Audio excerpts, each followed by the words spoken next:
stemming off of the topic from the last podcast, there's one thing that doesn't fit in business, and that's emotions. That's what we're supposed to be talking about, right? Right. Okay, good. Just making sure I remember. It's been a long year already. Yeah. But emotions don't have a place in business. Maybe early on when you're a small business or you're a little boutique business, it's okay. But there's going to come a point in time where you grow so big and you have so much going on that your emotions will begin to cloud your judgment and they will tax very heavily your day-to-day operations. But I know Austin was very eager to speak on this topic, so without further ado, the Dinero Duff is in the building. Okay. So In the penthouse, actually. Right. Sorry. So as someone who most people would say is not that emotional when it comes to certain things, I will go ahead and say this though. Though emotions has little to no place in business, you'll never be able to get rid of them. Because even me, for someone who's not that emotional, especially when it came into business, and someone who always tried to preach not being emotional, there's going to come a time and place where your emotions are going to rise up and they might get the best of you, right? And one of the things that we're experiencing right now, seasonality. That's something that you have to know in business as well, as if your business operates from a standpoint of during certain seasons, more people will be looking for your product as opposed to other parts of the season. You have to know this. And that's something that we're experiencing because we have a product, we have a offering that people normally like to have when it's a little bit warmer. The climate is a little bit better, the views are a little bit better, all that type of stuff. You can go out and celebrate and it's not fucking 2 degrees, all that type of stuff, right? So we're experiencing a little bit of, from a retail perspective, not our wholesale, but from a retail perspective, a little bit of a kind of stagnation point.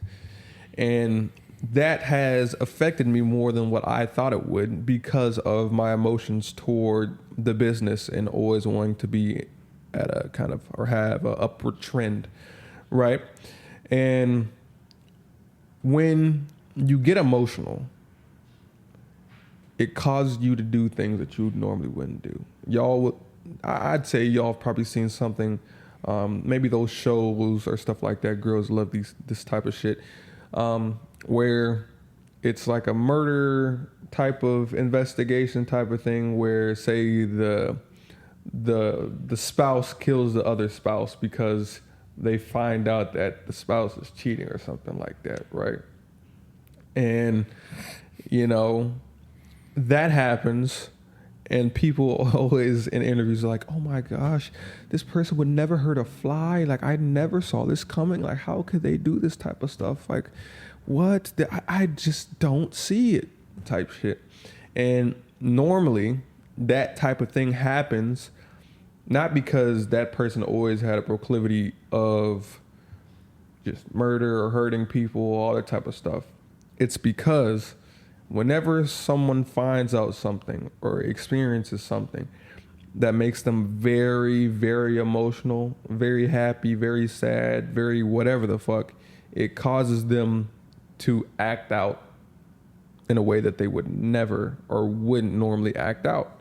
And that could even go as far as murder in that case, or in other cases, like calling a person repeatedly to try to do something, or emailing a person a little bit too much, or saying something that you would not normally say in a meeting with someone, or trying to get out and make something happen in another city that you wouldn't normally do because you just want to continuously add on to shit, right?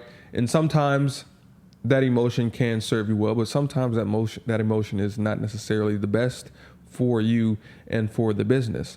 So being aware of that is something that you have to keep in mind, but also realize, like, of course, it's not going to be something that you can get rid of, but try to put a cap on your emotions as much as you can, because acting out of emotion is not something that normally leads to the type of success that you think it would. Good or bad, happy or sad, it's not something that normally leads to much to brag about.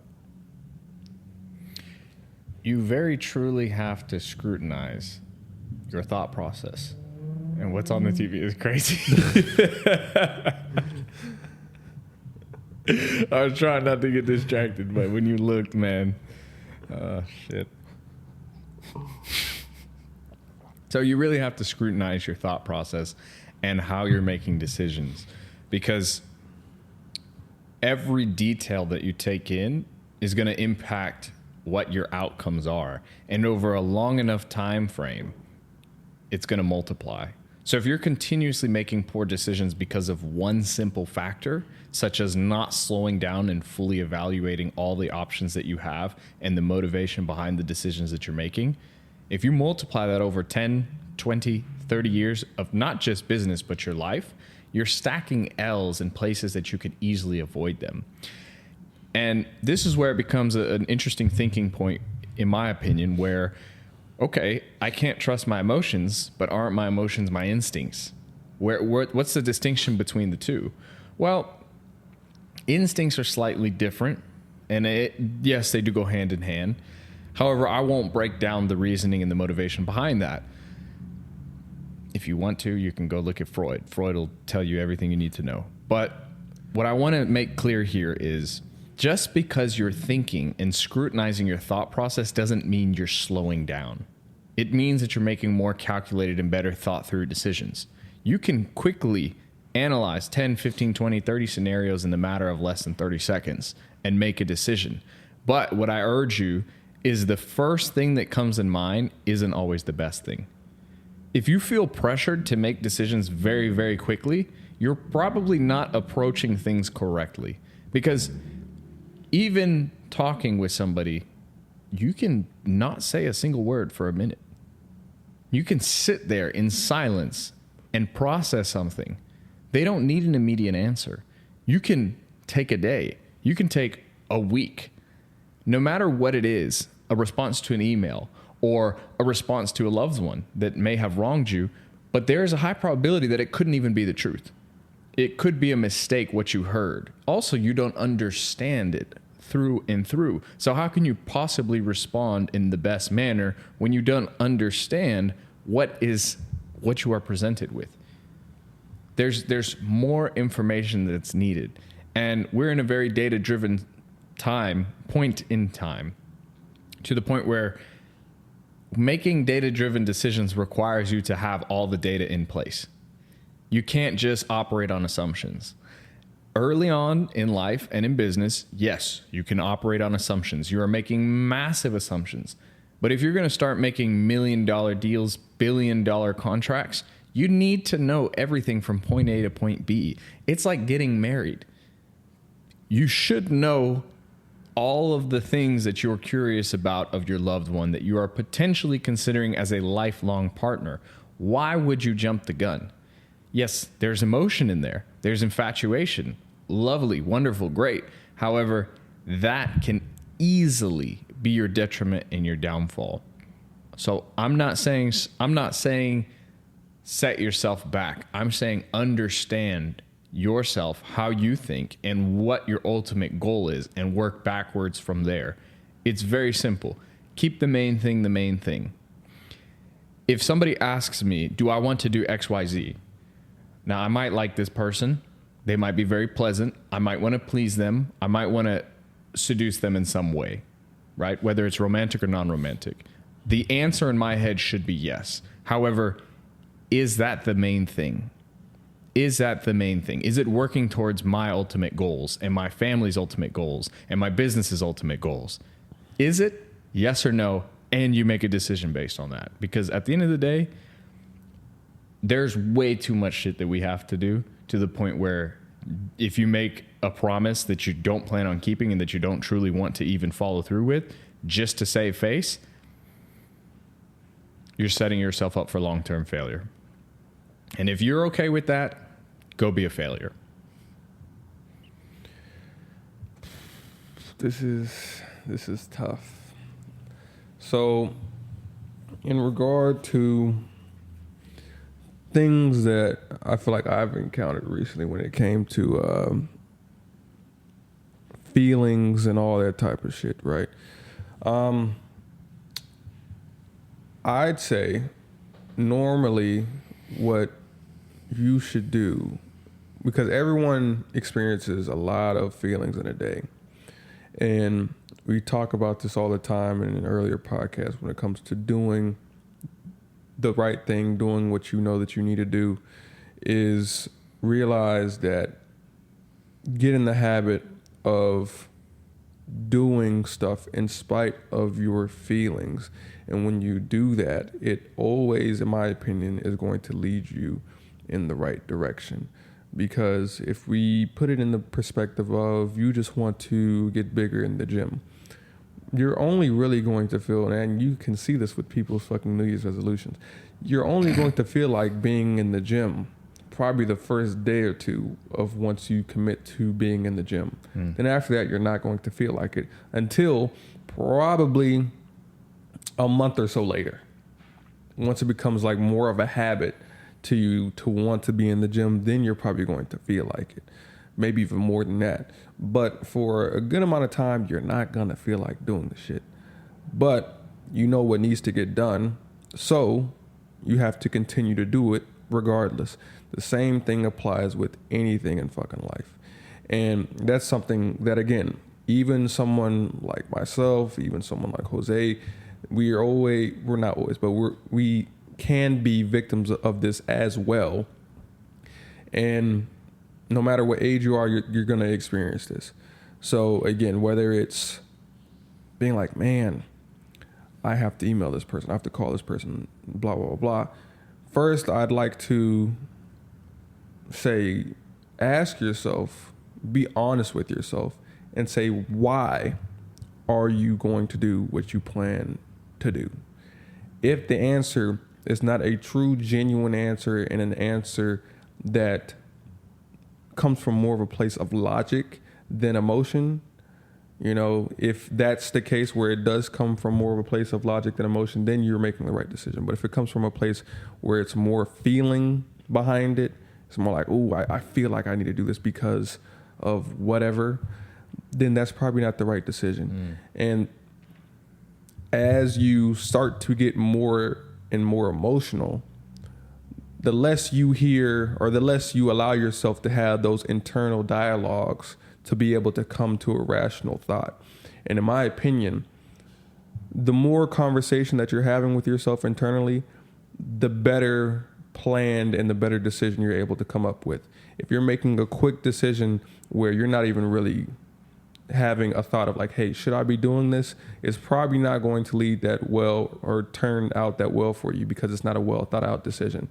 So before you rush into anything, before you do anything, especially when it comes to dealing with stuff in the business sphere, make sure that you're having those internal dialogues with yourself. Make sure you're asking yourself why. That's a huge thing in business, in my opinion, is figuring out not only people's why, but your why. And not only for big decisions, little decisions as well. Because if you have the wrong why on why you're doing something, that has a cascading effect on everything that you plan to do. Because if you start out with something, say you started out for having a business, and we talked about this yesterday. You start out for, creating your business with the reason why being, I love this particular product, or I love this particular thing so much, I want to start a business around it. Sure, that's I guess a cool reason why. However, to me, that's only going to take you so far, because a small part of business is the product itself. Then there's everything around it that it takes for you to be able to get that product in front of someone. That's a huge part of business, that if you just love the product and you love experiencing the product and you love to indulge in it before you started your business, that's only going to take you so far. And in our business, in our industry, that's something that we see all the time. That's why a lot of people come in and out very fast, because they started from a place of having a why to them that sounds nice, whatever, but to me it's coming more from a place of feeling and emotion as opposed to a place of logic. If your why was grounded in logic and you had a logical viewpoint and reasoning for doing what you wanted to do so before you started said business, to me you have a higher chance of success than if you started from a standpoint of, oh, I just love this thing so much. Because just because you love something so much doesn't mean that you know how to run a business. You can have a great product. You can have a great passion for your product. But if you don't know how to run a business, you're going to shit. You see this all the time with certain brands, certain products that come out and you're like, wow, why'd that go out of business? They actually, like, I really like that food. Or why'd they go out of business? I really like that clothing line. Why'd they go out of business? I really like that shoe. It's because, sure, they had a passion for that shoe or that apparel process or, you know, whatever the fuck that they had. They had a care for that in itself. But when it came to actually running a business, they didn't know how to do it. They didn't know how to structure it. They didn't know how to network. They didn't know how to put together supply chain. They didn't know how to handle the accounting. They didn't know how to handle the payment processing. They didn't know how to handle, you know, employing people and staffing people. They didn't know how to handle taxes. They didn't know how to handle permits, licenses, XYZ. They didn't know how to handle that. So start with a why based in logic more so than emotion in any decision, in anything that you do.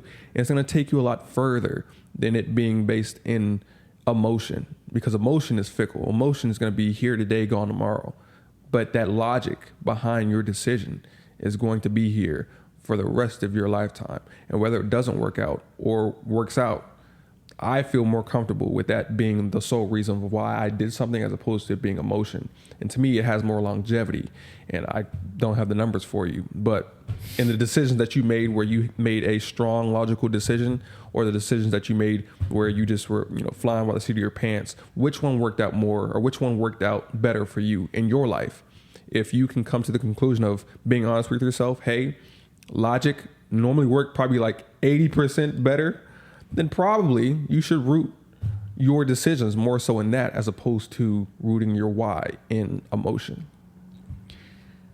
Now, I want to make this very clear. This is only if you want to go somewhere in your life. If you don't, you know, you do what you want. Because as you're saying these things, Austin, what comes to my mind is this is exhausting. Oh, for sure. Making logical decisions on end. What is it? The average human makes around 10,000 decisions a day. We looked it up the other day. And that was a while ago. And then the entrepreneur makes almost 25 to 30,000 decisions a day on average. So essentially, when you're a business owner, you're making almost double, if not triple, the amount of decisions that somebody makes on a daily basis. So according to various sources, the average adult makes 35,000 decisions in a day. And so, then the business owners like double. Times, yeah. I remember we asked ChatGPT that day. Yeah. Take that back. And there's such thing as decision fatigue and all that type of stuff, like you said, to where it's not something to where he's just saying it's taxing and he's being hyperbolic. No, it's literally taxing on your mind to be able to make a large amount of decisions per day. But it has more long-lasting and better lasting, you know, effects. But not only that, so you're making more decisions, but you're making more logical decisions. Yeah. So the nature of the decisions are already more exhausting, and then you multiply it. Right. And then you span it across 7 days in a week.